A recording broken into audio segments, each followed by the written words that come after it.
توكل عليه ونعوذ بالله من شرور أنفسنا ومن سيئات أعمالنا من يهدي الله فلا مضل له ومن يضلل فلا هادي له أشهد أن لا إله إلا الله وحده لا شريك له وأشهد أن محمدا عبده ورسوله اللهم صل وسلم على محمد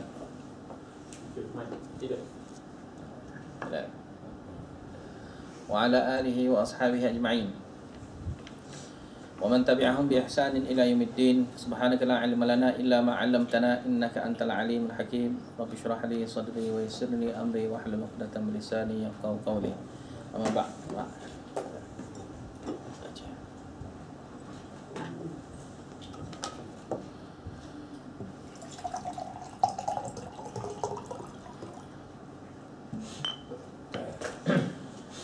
باب إفشاء السلام من الإسلام وقال عمار ثلاث من جمعهن فقد جمع الإيمان الإنصاف من نفسك وبذل السلام للعالم والإنفاق من الإقطار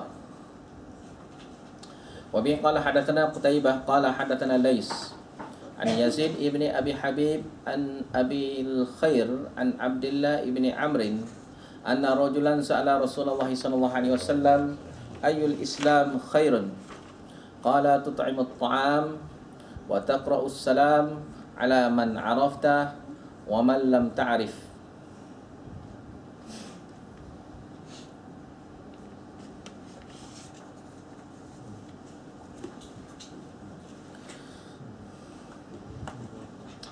bab ini nak terai tentang ifsya'us salam minal Islam, menyebarkan salam daripada Islam, termasuk daripada Islam.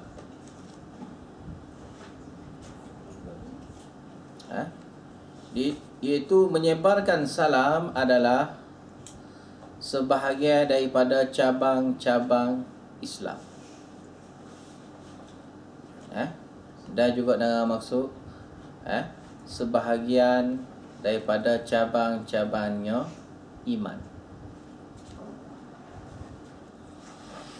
Tetapi diguna sini perkataan Islam. Diguna sini perkataan Islam. Wa qala Ma'mar wa qala Ammar, berkatanya Ammar. Ammar situ adalah Ammar bin Yasir radhiyallahu anhu, salah seorangnya sahabat Nabi mula-mula terima Islam, antara yang terdahulu terima Islam.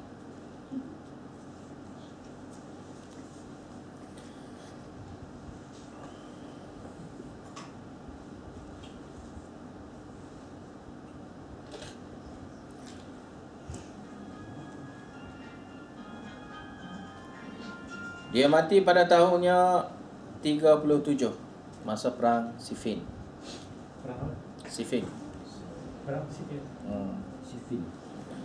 Mati dibunuh. Dia bersama dengan Ali. Dia bersama.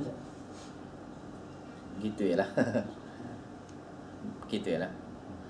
Jadi berkatanya Ammar, salasun, tiga perkara. Man jama'ahunna,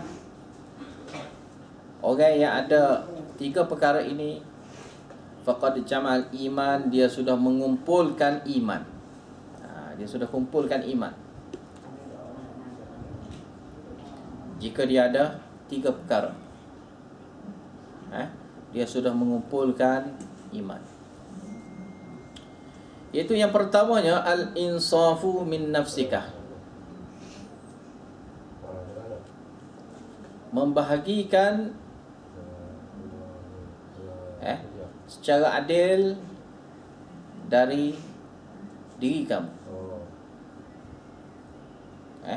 Maksudnya berlaku adil daripada diri kamu untuk orang lain.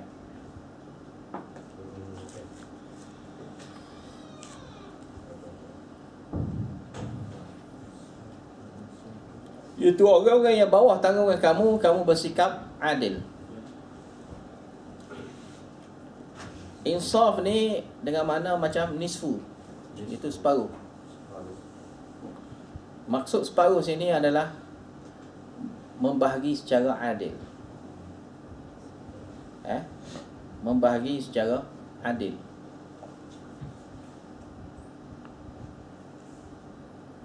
Iaitu tidak dibiarkan satu orang yang ada di bawah tanggungan kita dalam keadaan teranai.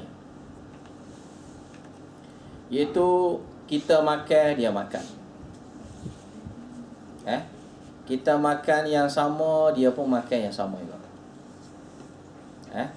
Kita makan lain, dia makan lain. Dah. Orang yang bawah tanggungan kita, contoh anak bini lah. Contoh anak bini. Kita yang sedap-sedap, anak bini yang tak sedap pun tak apa. Tak boleh lah. Mana kena sama. Kena sama. Begitu juga dengan pakaian. Pakaian kita yang molek-molek, pakaian untuk anak bini, tak apalah, sekadar-sekadar pun tak apa. Ini mana tidak berlaku adil. Jadi kita dengan pakaian yang elok, dia pun pakaian yang elok lah. Kalau dia tu perempuan, maka sesuai dengan perempuan. Kalau dia tu anak kecil, maka sesuai dengan anak kecil. Mana nilai dia tu nilai yang sebanding, yang sesuai seperti mana yang kita boleh agak lah. Bukan semestinya sama harga, ada sama saiz, ada. Itu jadi tak adil lah pula. Yang adil ni makna dia meletakkan satu perkara tu sesuai. Sebab jika kita tidak meletakkan dengan sepatutnya, maka dipanggil zalim. Jadi anak kecil kita beri pakai baju umur 10 tahun, mana boleh. Anak umur 1 tahun, jadi tak sesuai lah. Anak umur 1 tahun kita nak bagi makan nasi bungkus, tak sesuai makan nasi bungkus. Jadi biar sesuai dengan taraf dia. Jadi berlaku adil. Jadi berlaku adil ni, ni kita boleh kira sendiri lah. Boleh fikir sendiri. Kemudiannya badlus salam.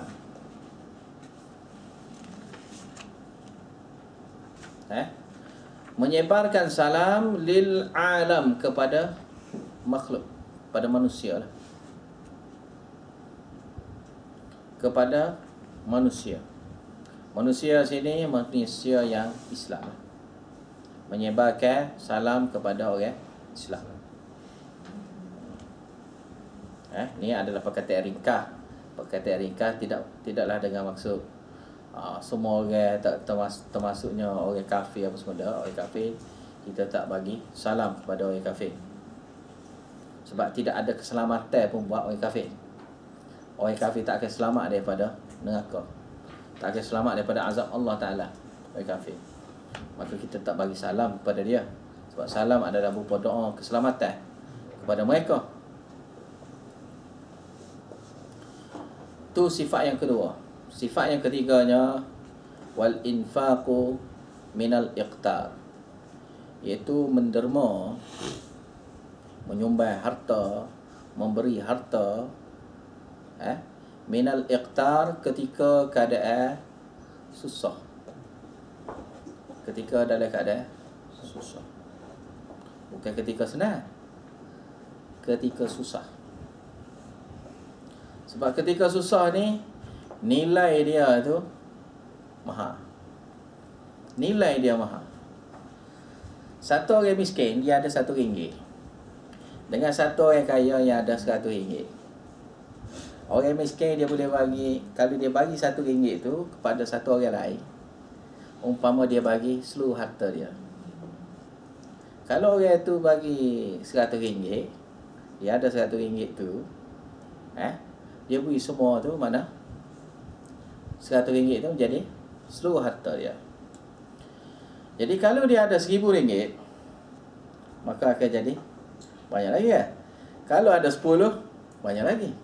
Kalau 100, banyak lagi. Kalau 1 juta, banyak lagi. 1 juta rasa tak bagi dah. 1 juta tu bagi, payah lah nak bagi tu. Tapi nilai dia tak sama dengan RM1. Satu orang yang ada RM1. Nilai dia tak sama. Walaupun cara beli itu, sebab masa tu dia menderma dalam keadaan seluruh harta. Dia derma tu seluruh harta.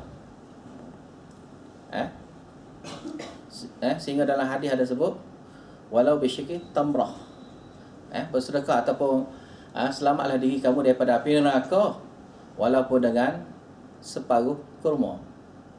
Apa maksud separuh kurma? Separuh tu kita makan, separuh tu kita bagikan. Maksudnya apa? Kita nak bagi separuh tu ke kau tak? Kita ada 1 biji. Kita ada 1 biji, kita nak bagi separuh. Sebab separuh lagi kita nak makan. Seperti mana kita ada RM1, kita nak makan, nak guna 50 sen. Kita nak guna 50 sen, baki separuh lagi tu kita nak derma. Begitu juga yang kurma ni, dia ada sebiji kurma, dia nak bagi separuh. Bagi separuh tu selamat diri dia daripada api neraka. Dia bagi separuh. Dapat selamatkan diri dia daripada api neraka. Sehingga dalam hadis ada sebutnya, Nabi pernah tengok orang tu, Nabi kata, ni ahli syurga. Tu pun dia derma kepada anak dia, ya. Dia buat baik dengan anak dia, ya. Anak dia berebu, nak ambil kurma, dia pun bagilah. Adalah bahagian dia. Bahagian dia pun anak dia nak lagi. Anak dia pun belah bagi. Dia tu ahli syurga. Yang mana Allah Ta'ala berkenan, redha dengan amalan dia. Yang mana dia ada tu saja makanan, tak ada dah makanan lain. Tapi dia bagi juga pada orang. Bukan separuh dah lagi, semua. Jadi nilai seluruh harta dengan separuh harta tak sama dalam satu masa. Jadi sinilah infak ketika iftar, ketika susah. Sebab nilainya masa susah tu lagi payah. Sebab orang ni akan kedekut ketika dia susah. Tanya dia kaya mungkin senang nak bagi RM1 tu, RM10, RM100 ke berapa mungkin senang. Tapi dia akan susah nak bagi kalaulah dia ada keperluan. Ada sekata tu je. Ada sekata tu ya. Jadi nilai dia tu dia rasa tinggi. Maka dia sedekah masa mana? Dia sedekah masa tu. Nilai yang tinggi. Lan tanalul birra hatta tunfiqu mimma tuhibbu. Tidak akan mencapai kebaikan yang hakiki, yang sebenar, sehinggalah kamu menderma ketika kamu menderma perkara yang kamu paling cinta, paling suka. Jadi kita harus suka masa tu lah. Sebab kita ada benda tu ya. Kalau ada sebiji kurma tu ya ada. Jadi kita bagikan juga paling kurang separuh. Maka separuh tu nilai dia tinggi. Bukanlah dengan maksud kita adanya 1 kotak, orang datang kita bagi, ambil lah separuh. Bukan gitu maksud dia. Tu dia kira kedekut jugalah. Sepatutnya dia bagi sebiji paling kurang. Apa pula nak bagi separuh-separuh. Mana nilai masa keadaan itu. Satu harta ni dia bernilai ketika kita tak ada. Tak usah kira lah masa kita senang tu. Masa kita senang semua mudah. Itu ketika kita susah, kita rasa kita memerlukan. Kita rasa kita memerlukan masa tu. Kita rasa sayang. Aduh ya ada tu ya, tapi ni lah juga nak buat tu, nak buat ni. Patut adalah lebih sikit. Lebih sikit tu, tu pun saya lah nak guna lagi. Takut ada lagi benda-benda lain kot. Masa tu harta kita tu ada nilai. Nilai tinggi di sisi Allah Ta'ala. Maka ni 3 sifat. Sifat ni kalau ada pada dia, dia sudah mengumpulkan iman. Mana supaya iman ni sudah seluruh dia kaut semua. Nak jaga, nak sempurnakan iman. Tadi kita belajar bab iman ni adalah bahagian ni kan. Yang ni mula dengan cara kita nak kumpulkan semua iman supaya jadinya sempurnanya iman. Sempurnanya iman dengan adanya 3 perkara ni. Dan ini difahami oleh Ammar bin Yasir seperti mana yang difahami ketika dia belajar dengan guru beliau, iaitu Nabi Muhammad sallallahu alaihi wasallam lah.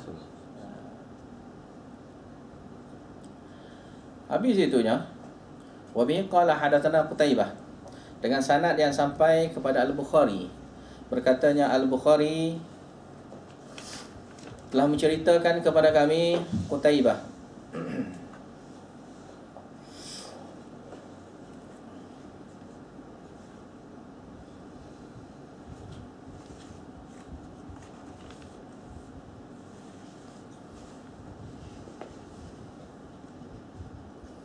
kunyah dia Abu Raja. Kunyah dia panggilan dia dipanggilnya dia ni sebagai Abu Raja.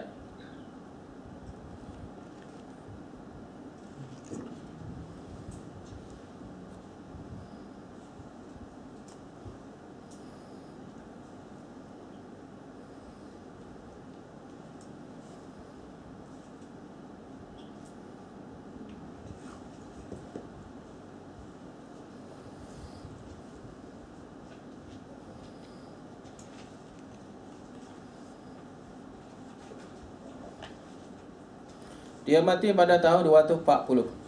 Qala, dia berkatanya haddatsana Lais, telah menceritakan kepada kami Lais itu bin Sa'ad, an Yazid bin Abi Habib, daripada Yazid bin Abi Habib Al-Misri, an Abil Khair, daripada Abil Khair,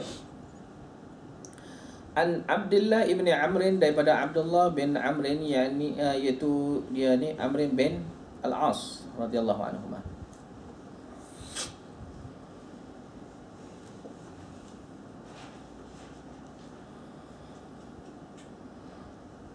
Abdullah bin Amru. Satu Abdullah bin Umar ya. Ni Abdullah bin Amru. Anna rajulan, ada satu orangnya, dia kata, sahabat Nabi ni kata, sa'ala Rasulullah sallallahu alaihi wasallam, bertanyanya dengan Rasulullah sallallahu alaihi wasallam. Itu ada satu orang sahabat, dia tanyanya Rasulullah sallallahu alaihi wasallam, ayul Islam khairun. Islam manakah yang paling terbaik? Yang terbaik. Mana yang paling banyaknya kebaikan? Amal tu yang paling banyaknya kebaikan dia, yang paling hebat lah. Qala, katanya Nabi sallallahu alaihi wasallam, tut'imut ta'am, memberi makanan. Memberi makanan. Wa taqra'us salam, dan juga memberi salam. Membacakan tu makna dia kan. Tapi situ memberi salam lah. Memberi salam. Ala man arafta, kepada orang yang engkau kenali, wa man lam ta'rif, kepada orang yang engkau tak kenal. Apa maksud?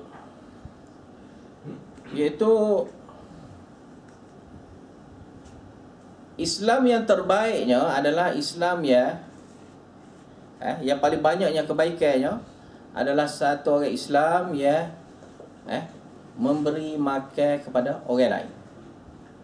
Tut'imut ta'am, memberi makan kepada orang lain.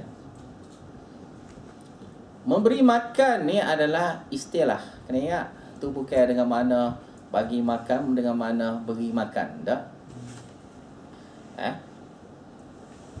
Seperti mana larangan kan dalam Quran kau mana kan? Jangan kamu makan harta anak yatim, makan. Sebut pakai makan. Jangan kamu makan riba. Riba kita makan. Orang makan nasi. Orang kita makan riba, makan nasi. Harta anak yatim pun kita makan harta tu. Orang makan nasi. Jadi kenapa guna istilah makan? Begitu juga sini, membuat makan. Bila sebut kata buat makan, segala maknika, dia panggil Kelantan panggil segala maknika. Mana semua benda yang berkaitan untuk buat makan. Makan ni dia kena ada air. Mesti kena ada air. Mana boleh kita buat makan? Air cari sendiri. Tak ada gitu. Lepas tu air ada, gelas tak ada. Mana boleh kita air ada, gelas tak ada. Lepas tu air ada tu dalam sungai tu. Masa tanya situ lah. Ada gitu, bukan gitu.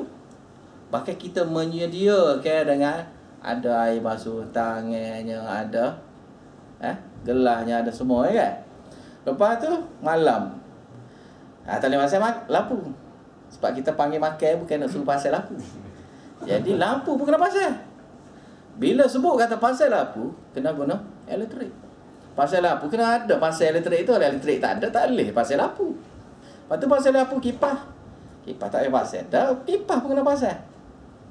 Lepas tu tempat nak duduk tak ada. Kena sediakan tempat. Lepas tu makan, pinggan bawa sendiri. Dah. Pinggan disediakan. Pinggan pun disediakan. Lepas tu makan nasi saja. Tak, bukan nasi saja. Makan nasi dengan lauk. Lepas tu kalau orang Melayu macam-macam lah. Ada dengan sambal lah apa kan. Satu lagi perkaranya, nak masak tu kena ada gas. Nak masak kena ada gas. Nak ada gas kena pergi beli kedah. Semua tu dia panggil urusan-urusan untuk buat makan. Apa maksud? Iaitu segala kebaikan yang kita buat tu. Tak kira salah satu ke ataupun semua ke. Salah satu ke ataupun semua ke. Kita nasi, nasi saya ada. Lauk saya tak cukup. Gas kena ada. Lepas tu bawang, mesti kena ada bawang. Nak masak kena guna bawang. Lauk rebus air. Dah, dengan ada semua ada alat. Lepas tu kena ada garam, kena ada gula, semua tu ada. Jadi jika dilihat kepada keseluruhan, kena ada korban, harta, kena ada diri kita pun boleh sediakan masa untuk buat makan, dan keseluruhan yang mana ada untuk melaksanakan makan tu ada. Maka inilah dipanggil khair, terbaik. Lepas tu dia panggil terbaik tu. Tapi paling kurang berat. Kita nak makan kat orang, kita beri beras kat orang. Paling kurang. Kita nak makan kepada orang, paling kurang kita beli nasi buka, ambil makan lah. Paling kurang pun ada juga gitu. Nak air kita bagi, air tak bagi, minum, belilah. Mana yang gitulah. Tak apa. Tapi kalau tut'imut ta'am, biasanya bukan gitu. Tut'imut ta'am isyarat kepada secara sempurna. Bila secara sempurna ni, semua yang kecil-kecil itu termasuklah yang dalam ni termasuklah. Cuma nak ubah kefahaman masyarakatnya, memberi makan, jangan nampak kepada makan saja. Makan kena lihat kepada keseluruhan. Bahkan dengan hijau ya. Berat. Sebab tu dalam satu masalah, contohnya keluar zakat kan. Keluar zakat fitrah. Sebahagian ulama mewajibkan kita mengeluarkan zakat fitrah dengan keluarkan beras. Keluarkan beras bukan duit. Keluarkan beras bukan duit. Kenapa masalah gini berlaku? Kerana masalahnya beras ni, jika kita nak beras, kita kena beli beras. Dan nak beli beras, kita kena pergi ke supermarket. Nak pergi supermarket, kita kena naik kenderaan pergi ke supermarket tu. Dan supermarket tu kita kena pergi ambil beras tu. Bila pergi ambil beras tu, kita kena beratur di kaunter. Ke kaunter tu selepas sudah beli apa semua, kita kena angkut, letak dalam kereta. Dan letak dalam kereta, kena angkut, bawa lagi kepada si fakir miskin. Tetapi bila kita bagi kepada harta, kita bagi duit saja, duit harga apa? Berapa ringgit? Harga zakat fitrah? RM7. RM7 itu minyak tak lepas nak pergi beli beras. Lepas tu sebahagian ulama bagi dia tidak bolehnya memberi zakat fitrah dengan cara mengeluarkan beras ataupun gandum. Contohnya pendapat Imam Syafi'i. Imam Syafi'i berpendapat kata tidak sah siapa yang mengeluarkan zakat fitrah menggunakan duit. Menggunakan mata wang. Tak kira lah mata wang perak ataupun emas, iaitu dinar. Perak dirham ataupun mata wang sekarang ni mata wang kertas. Mata wang kertas tidak sah. Itu siapa yang kata? Imam Syafi'i. Jadi ni antara hikmah-hikmah dia. Antara hikmah-hikmah satu-satu perkara. Sebab kadang-kadang manusia ni terlampau dipanggil tasahul. Tasahul ni dalam bahasa Arab Bahasa Melayunya dengan maksud terlampau bermudah-mudah sangat. Terlampau bermudah-mudah. Dia ingat dengan duit itu boleh selesai semua perkara. Padahal bila orang itu memerlukan, dia bila satu orang itu memerlukan, dia nak bagi keperluan itu saja ya. Dan yang sampingnya itu adalah yang sampingnya. Contoh macam tadi, beras. Bila dia perlu pada beras, dia tak perlu pada lain. Tapi kita ada beritahu tentang Nabi sallallahu alaihi wasallam ya. Nabi sallallahu alaihi wasallam ni ajwadun nas. Dia orang yang paling dermawan. Dermawan situ dia perkataan ajwad. Ajwad dengan maksud orang yang faham masalah orang miskin. Ajwadun nas maksud dia orang yang faham masalah orang miskin. Sehingga kan Nabi SAW antara doa dia, doa supaya mencintai orang miskin, mati dalam keadaan miskin. Apa? Memahami jiwa orang miskin. Sebab jiwa orang miskin, jiwa yang tinggi nak banding jiwa orang kaya. Dan orang miskin masuk syurga lebih awal daripada orang kaya. Itu jelas dah dalam hadis. Jelas dalam hadis. Allah Ta'ala bagi kelebihan kepada siapa-siapa yang Allah Ta'ala nak bagi kelebihan. Bila Allah Ta'ala bagi kelebihan, biasalah Allah Ta'ala maha adil. Orang yang miskin di dunia, Allah Ta'ala awalkan masuk syurga di akhirat. Allah Ta'ala bersikap adil. Tapi kadang-kadang ada juga orang yang kaya, orang yang lapar harta, yang dapat seolah-olah orang miskin. Tapi nak lawan, tak akan boleh lawan. Kalaulah orang miskin tu tahap terbaik. Kalau miskin tu tahap biasa, mungkinlah dia boleh lawan. Tapi kalau orang miskin tu tahap terbaik, tak akan boleh lawan sampai bila-bila. Jadi paling kurang kita kena ada doa minta kepada Allah Ta'ala supaya kita ni mencintai orang miskin. Sebab dengan mencintai orang miskin, kita akan menjiwai jiwa orang miskin. Sebab jiwa orang miskin dia tahu nilai susah. Sebab orang kaya dia tidak tahu nilai susah. Bagi orang kaya mungkin RM1 tak ada nilai. Tetapi bagi orang miskin, RM1 nilai dia tinggi. Tinggi nilai RM1. Maka itulah seperti mana kata Ammar, iaitu kita menderma ketika kita susah. Sebab bila kita susah, kita akan menderma tu dengan menjiwai cara orang miskin. Sebab orang miskin, sehingga mereka ni sampai menangis-nangis. Mengadu kepada Nabi SAW kerana tidak boleh menderma. Dan Nabi SAW ajar kepada dia yang apa? Subhanallah, Alhamdulillah. Itu antara hak Nabi SAW ajar. Tu kelebihan orang miskin. Jadi orang miskin kalau dia ada harta, dia rasa harta tu bernilai. Dan bila bernilai tu dia sanggup derma. Bila derma itulah ni maksud ni. Maksud. Sebab sahabat ni kalau kita nak lawan sahabat, payah tak boleh nak lawan. Dah sahabat dari segi iman tinggi mereka ni tak boleh lawan lah. Bahkan kita tak boleh nak kata kalau lah aku hidup pada zaman Nabi, akulah akan ikut Nabi. Yang secara sahabat dah tak akan gitu. Perkataan itu kita tak boleh kata kalau gitu. Sebab kalau akan masuknya syaitan. Akan masuknya syaitan. Sebab kalau ni, kalau kita ada sungguh masa zaman Nabi, takut kita jadi Abu Jahal. Tu yang rusinya. Kalau kita jadi Abu Bakar tak apalah. Takut kita masa zaman Nabi tu kita jadi Abu Jahal apa semuanya. Ni takut kali ya. Itu takut. Jadi sebab tu perkataan kalau jangan sebutlah. Sebab kalau ni kita tak tahu. Sekarang ni kita beranak asal Islam, beranak daripada mak ayah Islam. Sedaplah kita kata ya, mestilah aku ikut Nabi.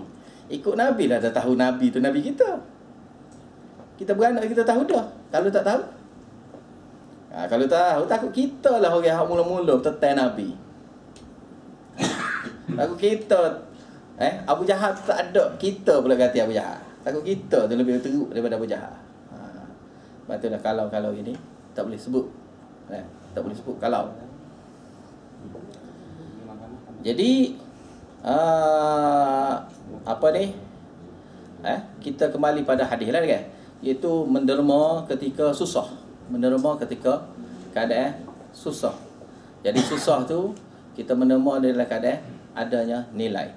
Jadi disebut di dalam hadis iaitu Islam yang terbaik. Apa maksud Islam yang terbaik? Amal yang terbaik. Amal yang terbaik.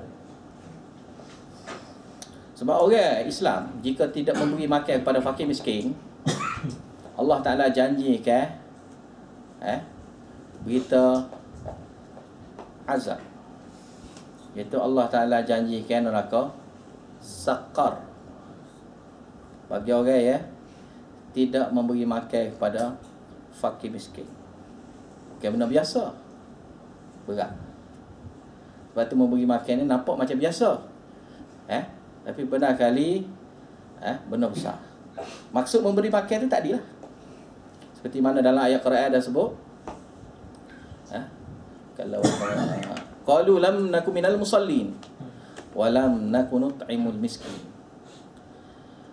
Orang-orang di dalam neraka Sakar ni dia bercakap, Allah Ta'ala bagi tahu cerita akan datang di dalam neraka Sakar. Ahli neraka akan kata, lam nakum minal musallin, kami tidak solat. Okeylah, waktu mungkin kita solat. Tapi ada satu perkataan yang beratnya, walam naku nut'imul miskin. Lam naku minal musallin walam naku nut'imul miskin.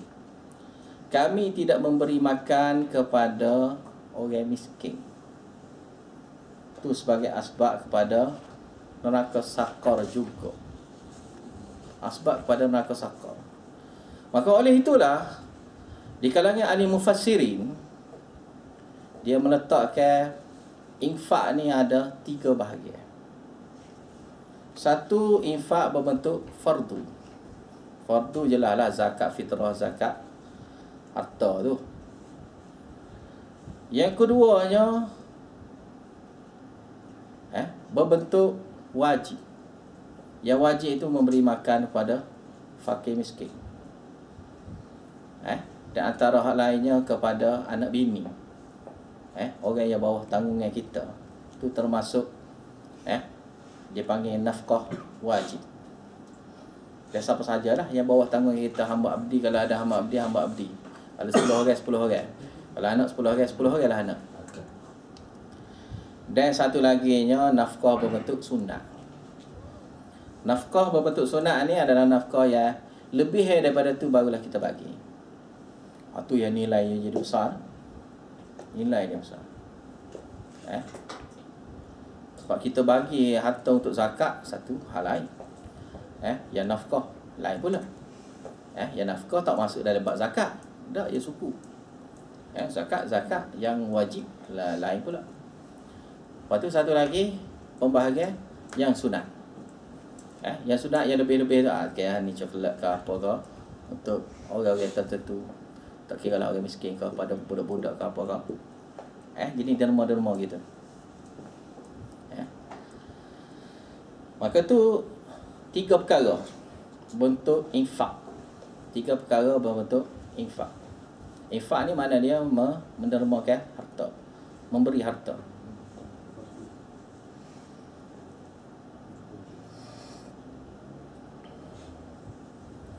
Habis itu bab beri harta tu. Kemudiannya Islam yang terbaiknya menyebarkan salam. Menyebar salam kepada orang yang kita kenal di kalangan Islam. Dan juga kepada orang yang tak kenal. Kita tak kenal sekalipun, kita bagi salam. Dengan salam tu lah kita sebenarnya kali akan jadi merapatkan hubungan satu sama lain dengan salam. Bahkan kalau ketika kita berbalah dengan satu orang pun, kita tak bertegur sapa dengan satu orang pun, Bila bertemu dengan dia, kita bagi salam, yang marah dia pun dia akan reda. Yang merah muka dia nak marah kita tu jadi reda kerana kita bagi salam. Itu kehebatan salam. Jadi dengan salam ni, yang orang tu marah, mata nak marah lah, dengan bagi salam tu dapat berubah. Berubah satu orang. Saya pernah tengok banyak orang dah, ya dia tu betul-betul nak marah, seolah-olah nak terkekas satu orang tu. Tapi diberi salam pada dia, terus hilang, tak ada orang nak marah. Baik, senyum boleh ada. Mana tak ada masalah pun, macam tak ada masalah pun. Tapi tegur gitu je lah. Tapi okey lah. Tu antara kelebihan salam. Bahkan orang yang terbaik, orang Muslim yang terbaik, yang ketika dia tu tak bertegur siapa, orang yang paling mula-mula sekali memberi salam, dialah orang Islam yang terbaik. Mula-mula bagi salam. Dua orang ni tak bertegur siapa, lebih pada 3 hari lah. Jadi orang yang mula-mula tu, orang itulah yang terbaik. Sebab orang yang tegur mula-mula tu akan menyebabkan menyambung semula. Yang dulu duduk balah tu jadi reda. Yang dulu tu duduk saling tak memaaf tu akan jadi memaaf.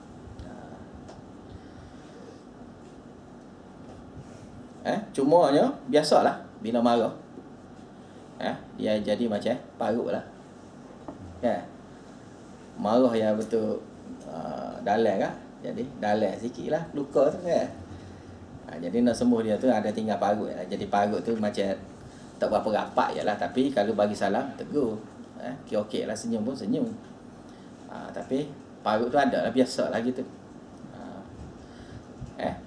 Saya suka lebih pada orang Arab dan juga orang macam orang India, orang Pakistan.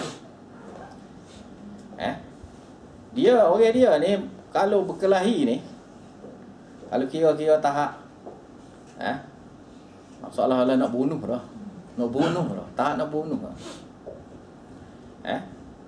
Tapi bila pegang janggut dia kan, pegang janggut gitu, pegang janggut. Hari baik, maafkan ya. Jadi bila buat gitu, yang nak marah tu reda. Pegang janggut tu, gitu lah dia. Kepala tu turun lah dia. Jadi jinak. Sebelum pada ni liar. Bila dia pegang dagu dia tu,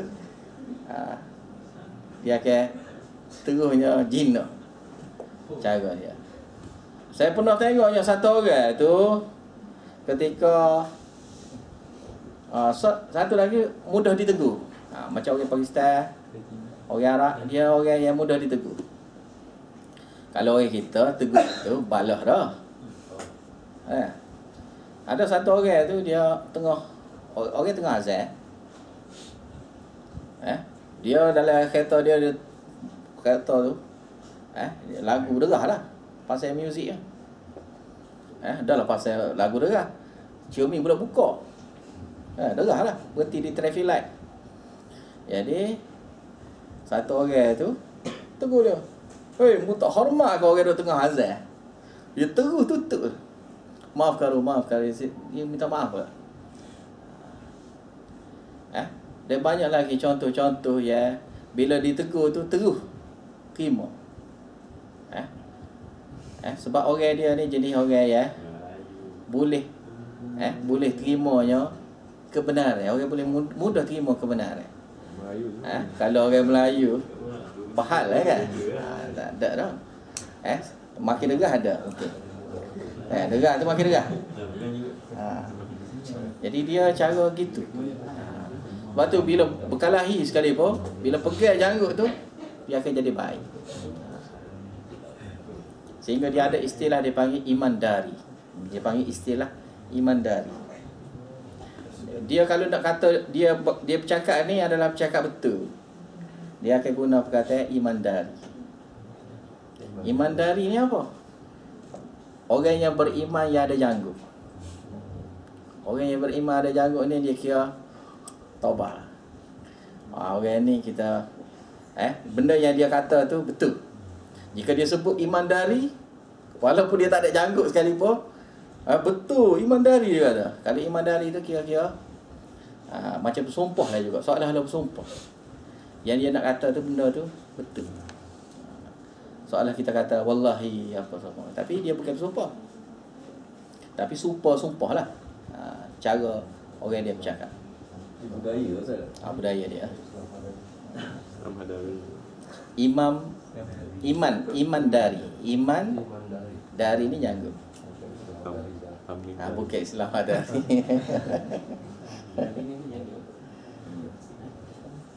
Islam dari tak ada kan. Allahu Akbar. Bab kufranul ashir wa kufrun duna kufrin. Ni bab besar lah. Ni bab berat sikit lah. Fihi an Abi Sa'id an Nabi sallallahu alaihi wasallam wa bihi qala hadatsana Abdullah ibn Maslamah an Malik an Zaid ibn Aslam an Atha ibn Yasar an Ibn Abbas qala qala an-nabi sallallahu alaihi wasallam uritu an-nara fa idza aktharu ahliha an-nisa'u yakfurna qila ayakfurna billah qala yakfurna al-ashir wa yakfurna al-ihsan law ahsanta ila ihdahunna ad-dahra thumma ra'at minka syai'ah qalat ma ra'aitu minka khairan qattu. Bab ni nak terang tentang kufran. Kufran dengan mana ingkar ataupun kufur. Amalan yang kufur yang dilakukan terhadap suami, maknanya isteri lah kan. Ashir ni suami. Suami ni bahasa nu barangkali bahasa Urdu ke.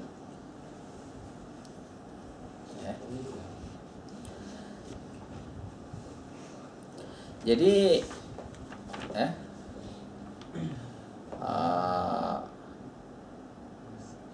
bab nak terang tentang perempuan ataupun isteri yang mengkufuri terhadap suami dia.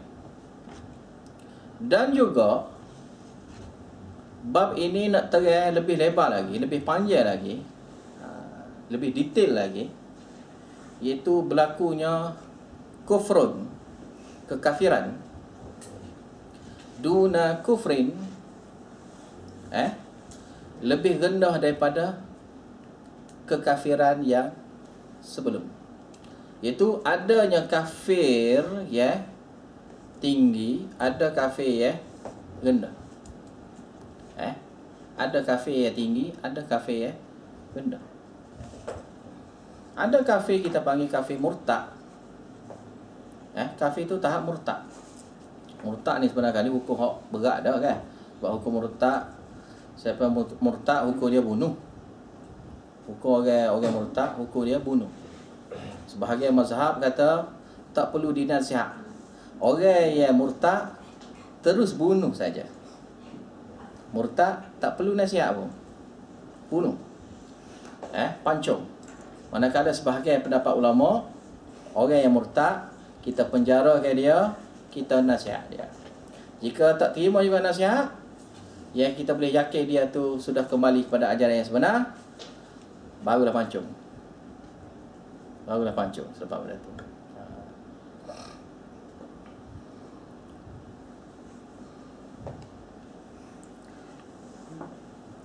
Dan bila murtad, ada satu lagi masalah, suami isteri jatuh cerai. Suami isteri jatuh cerai. Dan salah satu lagi pula masalah hukum murtad, tak ada harta pusaka. Tak ada harta pusaka. Putus harta pusaka. Cuma ada sebahagian berpendapat kalau kita orang Islam untuk ambilnya harta dia, boleh. Tetapi dia nak ambil harta kita, peninggalan kita, sama sekali tak boleh. Sebahagian lagi pendapat kata dua-dua tak boleh. Orang Islam, orang kafir, dua-dua tak boleh ambil harta pusaka, sebab harta pusaka tak ada. Ada pembahagian mengikut cara wasiat biasalah, pada sudah terputus. Dia sudah bukan ahli waris. Jadi murtad ni bukan kata putus hubungan saudara sesama Islam. Bahkan putus hubungan suami isteri, hubungan dengan anak apa semua jadi putus tu. Jadi sebab itulah hukum murtad ni jangan mudahlah kita kata murtad kau ya. Sebab hukum kafir murtad ni adalah kafir yang tahap tertinggi ke atas orang Islam. Tetapi kepada orang yang kafir dah, tu kita kata kafir pun tak ada masalah lah. Kerana orang kafir memang kita kata dia orang kafir, tak kena kata dia orang Islam pun. Kan? Orang Hindu, kafir lah. Kristian, kafir. Yahudi, kafir. Jelas-jelas dah gitu. Majusi, kafir. Apa saja yang selain pada agama Islam, kafir. Harbi tu Ustaz? Kafir harbi. Kafir harbi. Itu istilah dalam bab jihad pula.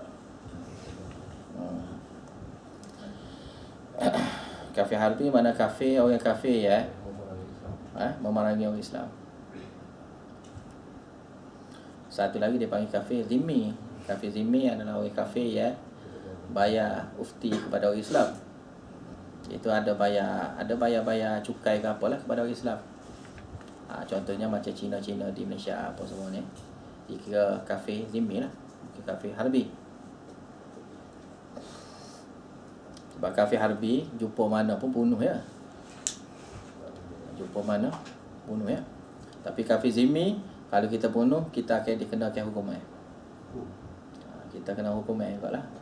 Walaupun hukuman lebih rendah daripada orang Islam, tapi kena jugalah.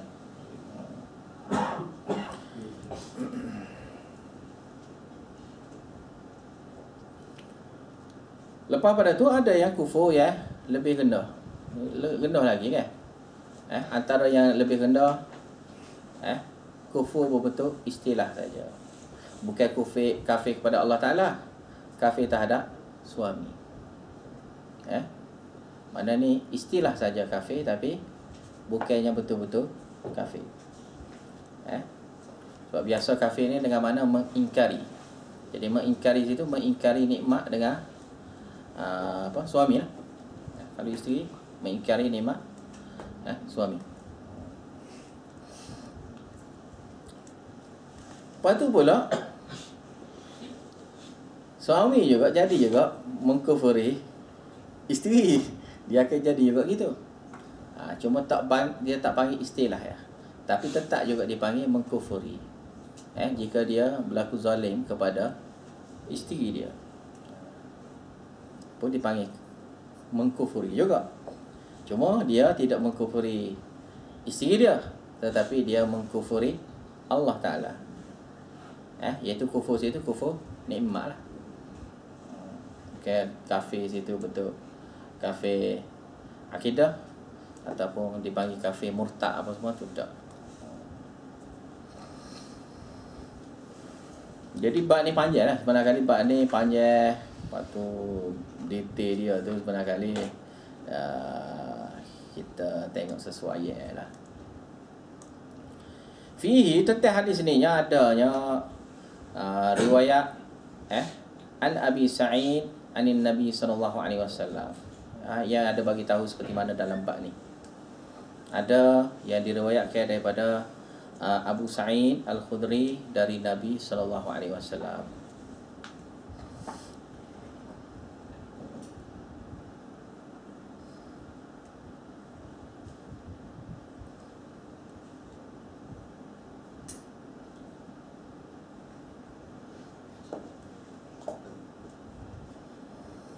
Yang mana hadis ini adalah hadis yang ringkas. Imam Bukhari hanya tunjuk isyarat saja.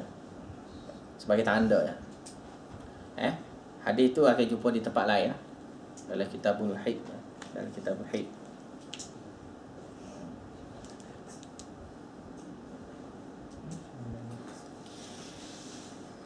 Masuk hadisnya wa bis sanadi muttasil minni ila al-Bukhari qala haddatsana Abdullah ibnu Maslamah. Berkatanya Al-Bukhari telah menceritakan kepada kami Abdullah bin Maslamah.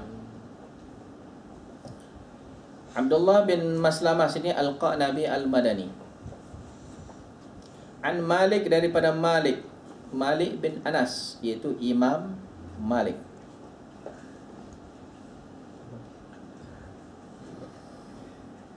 An Zaid ibn Aslam, daripada Zaid bin Aslam. Zaid bin Aslam adalah maula kepada Umar. Pahal ada kau makna maula? Ada bagi tahu tak makna maula? Maulana. Maulana tahu? Maulana. Tahu Maulana?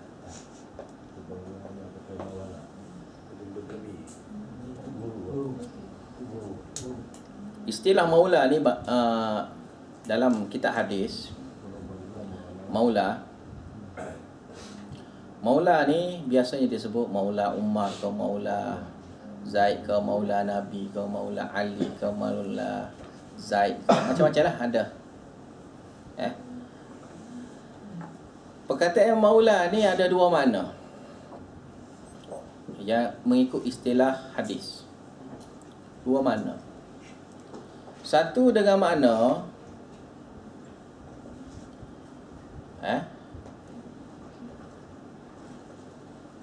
bekas hamba saya, bekas hamba saya, bekas hamba abdi kepada orang-orang itulah. Kalau maula Zaid, mana bekas hamba abdi Zaid. Satu lagi maula dengan makna dimerdekakan dia itu merdeka cara Islam, iaitu dia terima Islam, dia belajar Islam melalui orang itu.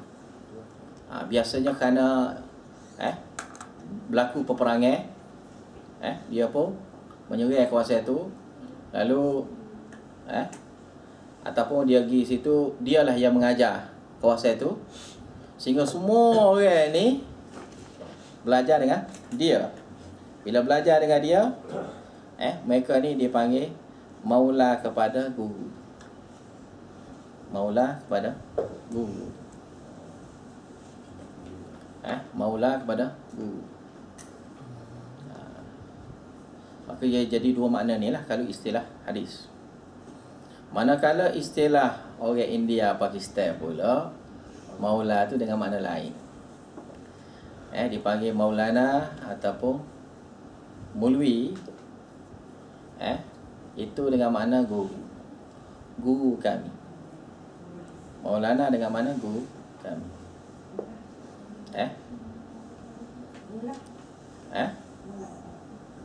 Mullah. Mullah pun sama lah. Mullah ni biasa istilah di Afghanistan. Diberi istilah mullah. Kalau dia tak panggil istilah maulana, dia panggil mullah. Macam Mullah Umar yang tu dipanggil mullah. Jadi mullah ni istilah bagi Afghanistan. Satu orang itu maulana, dia panggil mullah.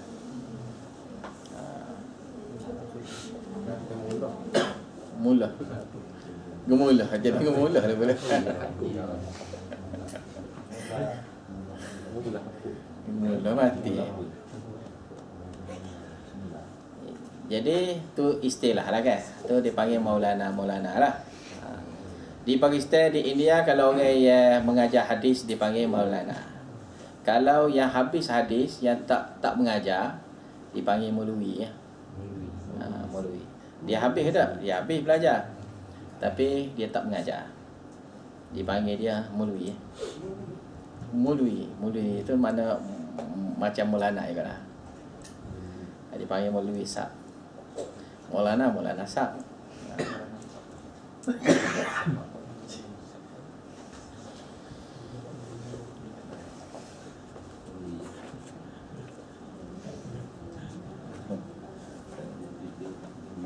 Oh tu istilah lah. Kalau di tempat kita panggil Tok Guru, Ustaz gitu ya, biasa. Kalau di tanah Arab istilah pula dengan panggil Syekh. Syekh ni ya, tu istilah Arab. Kalau Syekh ni sebenarnya dia orang tua. Syekh ni makna dia orang tua. Tapi sudah jadi istilah Syekh tu Tok Guru. Kalau sana Syekh dengan mana? Tok Guru.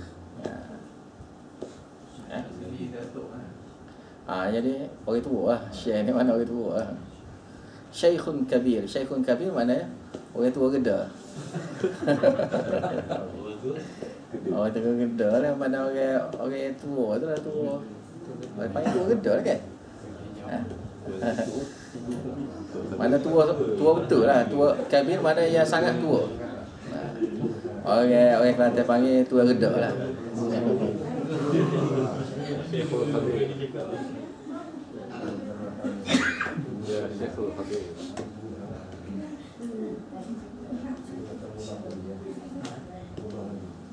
Nampak mana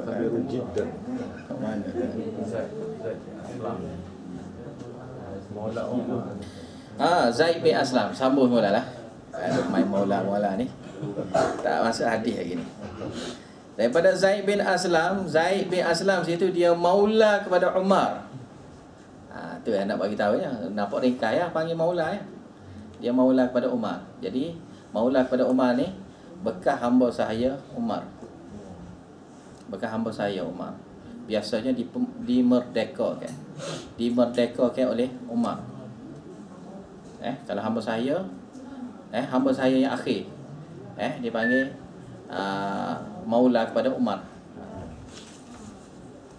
Kalau orang tu Umar ya akhir sekali yang membebaskan dia daripada hamba abdi, maka dipanggil maula. Sebab orang Islam dia memerdekakan hamba abdi ya Islam saja. Kita dianjurkan memerdekakan orang Islam. Jadi bila hamba abdi kita duduk lama dengan kita, biasanya dia akan reti Islam. Hamba-hamba abdi di kalangan sahabat yang asal kafir, lama kelamaan dia telah jadi orang yang pandai hadis. Kerana dia tu 24 jam khidmat dengan sahabat tu kan. Apa je. Tapi sahabat tu tak rugikan masa. Bila duduk hamba abdi dia tu duduk dengan dia ajar Islam, ajar. Sehinggalah maula tu jadi orang alim ni, antaranya Umar. Dia ajar pada hamba abdi dia sampai hamba abdi dia tu alim tentang hadis. Iaitu Zaid bin Aslam. An Atta' bin Yasar, daripada Atta' bin Yasar.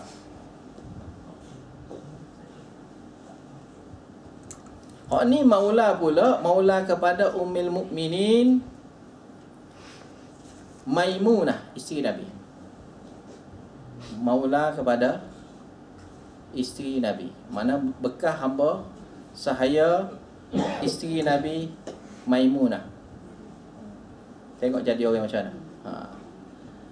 Satu orang bekas hamba abdi, jadi orang ya ada nilai menjadi khalifah. Dia menjadi khalifah sebagai penggantinya sahabat Nabi. Kalau ni isteri Nabi, kalau Umar sahabat Nabi.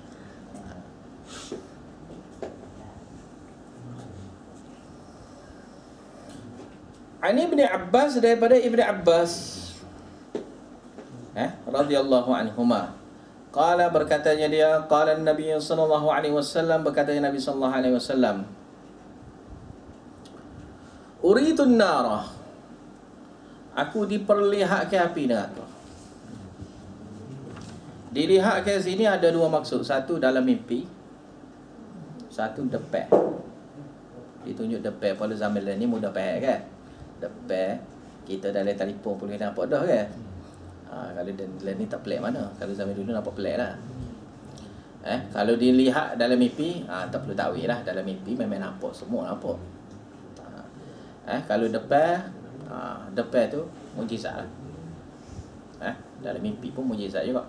Tapi kalau depan gini, benda tu satu perkara berbentuk mujizat. Sebab dia tidak melalui asbab biasa. Dia di luar asbab. Bila di luar asbab, maka hal ni berbentuk mukjizat.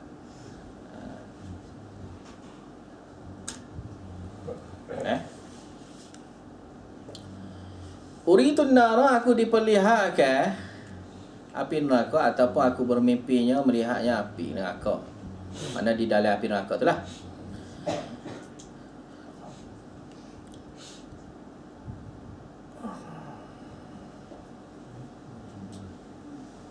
Itu tadi dalam mimpi tu tengok gitu. nyata lah. Dua makna lah. Dia biasa, sebab ni berlaku dengan dua perkara boleh. Sebab dia uri tu dengan mana diperlihatkan. Diperlihatkan biasa dalam mimpi lah. Kalau tidak dalam mimpi, mana Allah Ta'ala tunjuk tayangnya lah depan.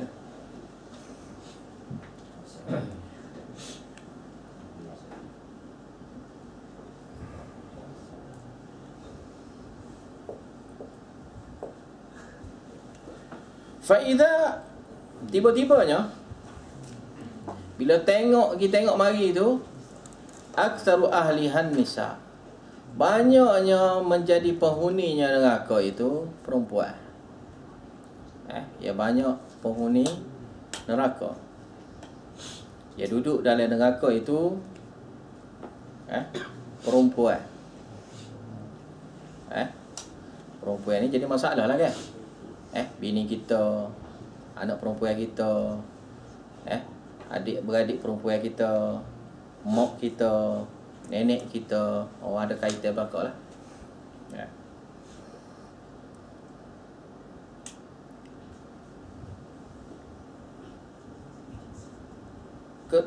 Kesalahan dia yakfurna.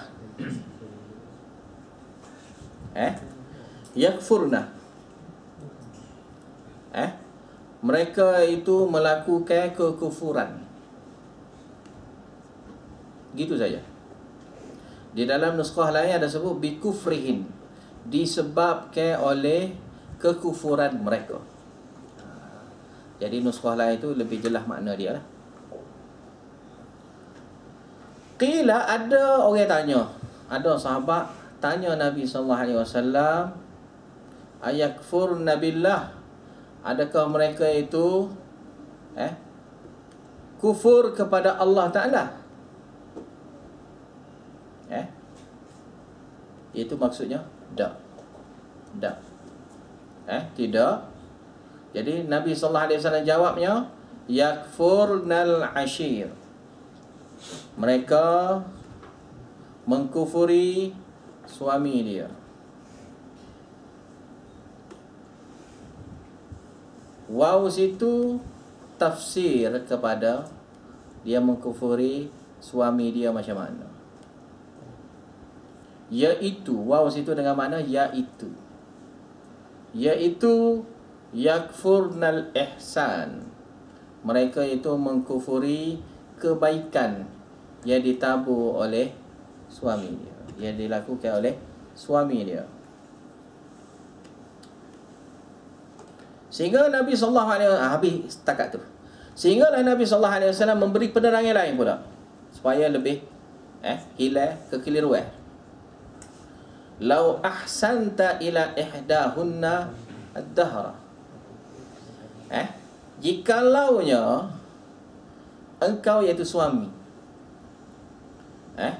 buat baik kepada mereka iaitu perempuan, isteri itu, ad-dahra sepanjang masa, bertahun-tahun, sepanjang hidup.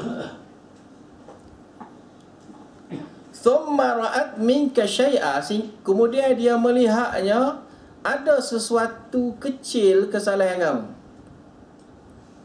yang dia tak kenal. Syai'a tu ya dia tak kenal lah. Sikit ataupun banyak. Dan sininya sikit. Syai'ah isyarat kepada makna sikit. Dia melihat satu benda kecil, sikit, ya, kesalahan yang dilakukan oleh kamu, wahai suami. Qalat, niscaya dia akan katanya, ma ra'aitu minka khairan qattu. Aku tak pernah pun melihat kebaikan daripada engkau. Qattu, sekali pun tak pernah. Qattu ni syarat apa? Tak pernah lagi. Buat, tak pernah lagi. Tapi bila tengok pada contoh ni, kadang-kadang orang lelaki pun ada gini. Kadang-kadang orang lelaki pun ada, cuma orang perempuan biasa ghalibnya perempuan. Tapi bukan lelaki tak ada perangai gini. Ada. Cuma bagi lelaki ni kurang. Yang ma'rufnya perempuan. Kalau yang ma'rufnya perempuan. Seperti yang diberitahu oleh Nabi sallallahu alaihi wasallam lah. Saya tak kaji lah. Jadi mengkufuri nikmat suami ni, Nabi guna perkataan kafir. Tetapi istilah saja untuk mengkufuri suami. Sebabnya apa? Suami isteri ni, isteri terhadap suami ni, seolah-olah suami dia ni Tuhan. Seolah-olah suami dia ni Tuhan. Tapi tak ada dah Tuhan, maka tak boleh jadi Tuhan. Sebab apa? Jika suami ni yang patut, kalau yang orang yang patut, yang selayaknya disembah, siapa Nabi kata? Suami. Bukannya berhala wali tu wali ni. Sebab sahabat ada cerita orang ni buat patung ni lah, dia sembah ni, aku nak buat patung macam mana? Jadi Nabi kata kalaulah dibenarkan, nescayanya suami itulah menjadi Tuhan untuk buat isteri.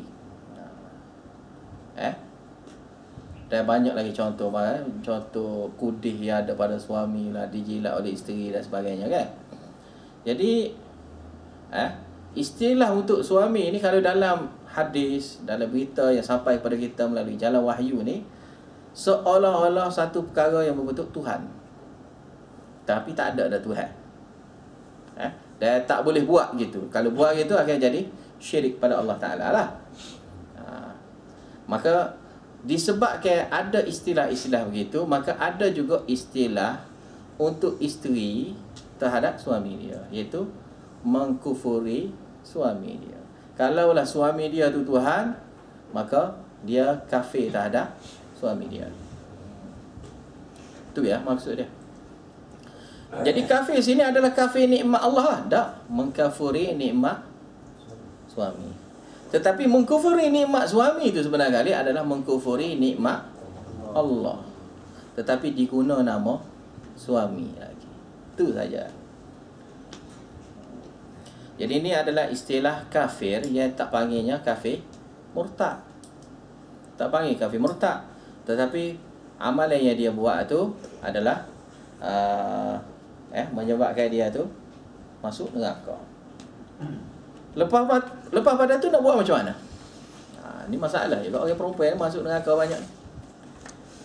Dalam hadisnya Nabi SAW ada tambahan lagi. Dia kata perempuan kena banyak sedekah, kena banyak menderma, kerana derma itu dapat menyelamatkan perempuan itu daripada api neraka. Jadi Nabi bila sampai hadis ni, dalam riwayat lain Nabi suruh menderma. Nabi suruh menderma. Sehingga ketika tu perempuan yang ada subal, dia yang ada cincin, dia bagi cincin. Yang ada gelar, dia bagi gelar.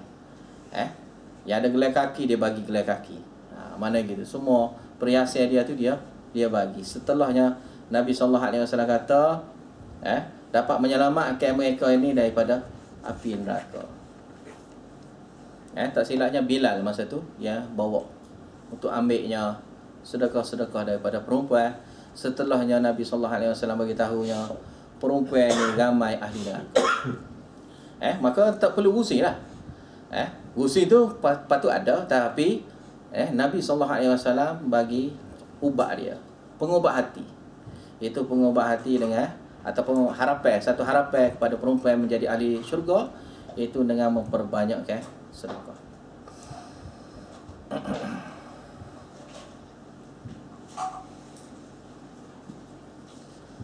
Cukup dah cakap tu. Biasa habis pukul apa? 10. 10 lebih dah ni. InsyaAllah lah esok lah. Esok, pagi esok lah. Jadi satu sesi esok tu satu sesi sampai lebih kurang Zuhur berhenti lah. Kalau ada pun Zuhur sikit lah, rasa tak ada dah, rasa Zuhur lepas Zuhur tak ada. Sampai Zuhur lah esok, separuh hari lah. InsyaAllah. Esok sama lah. Kalau boleh awal lagi, kalau boleh mari awal lagi ke? Tapi pukul 10 pun rasa molek dah kan? Pukul 10 molek dah kan?